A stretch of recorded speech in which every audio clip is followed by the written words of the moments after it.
গতকাল আপনারা জানেন যে বিএনপির উদ্যোগে এবং আমরা বিএনপি পরিবারের উদ্যোগে শহীদ জুলাইয়ের 24 জুলাইয়ের শহীদ পরিবার এবং গুরুতর আহত পরিবারের সাথে বিএনপির চেয়ারম্যান জনাব তারেক রহমানের মত বিনিময় সভা ছিল।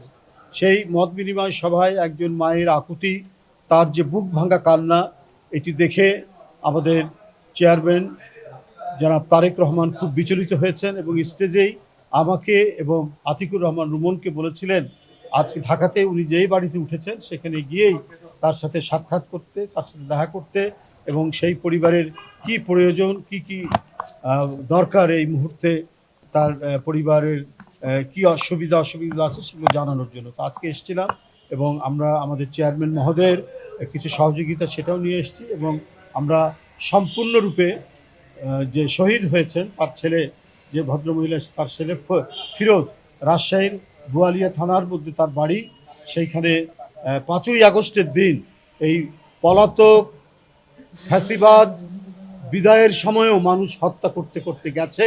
তার আরেকটি নিদর্শন হচ্ছে শহীদ ফিরোজ। সেই ফিরোজের পরিবারের কাছে আমরা এসেছিলাম। উনি রাজশাহী থেকে ঢাকায় এসে তার আত্মীয় এই বাসায় এসে উপস্থিত হয়েছেন। আমরা তার সাথে কথা বলেছি, তার খোঁজ খবর নিয়েছি, তার ঠিকানা নিয়েছে। আমরা বিএনপি পরিবারের পক্ষ থেকে তার নিয়ে আমরা চেয়ারম্যান মহোদয়ের পক্ষ থেকে সার্বক্ষণিক তার সাথে যোগাযোগ রাখা হবে এবং সে তার রেখে যাওয়া 2টি সন্তান আছে, তার জন্য খুবই উৎকণ্ঠিত। তার দাদি অর্থাৎ ফিরোজের মা, তাদের লেখাপড়া, তাদের ভবিষ্যৎ, এগুলো নিয়ে খুবই চিন্তিত। তো সেই বিষয়গুলো আমরা অবহিত হলাম। আমরা অবহিত হয়ে সেগুলো আমরা নোট ডাউন করেছি এবং আমরা বিএনপি পরিবারের যে নেতৃবৃন্দ এসছেন, আতিকুর রহমান রুম্মন এবং মিথুন সহ, উপদেষ্টা ইঞ্জিনিয়ার সেলিম এবং আবুল কাসেম ভাই সহ, এবং আমরা বিএনপির আরও নেতৃবৃন্দ ডাক্তার রফিক সহ, এখানে অনেকে আছেন, মাহবুবুল ইসলাম নির্বাহী কমিটির সদস্য, তারা আছেন।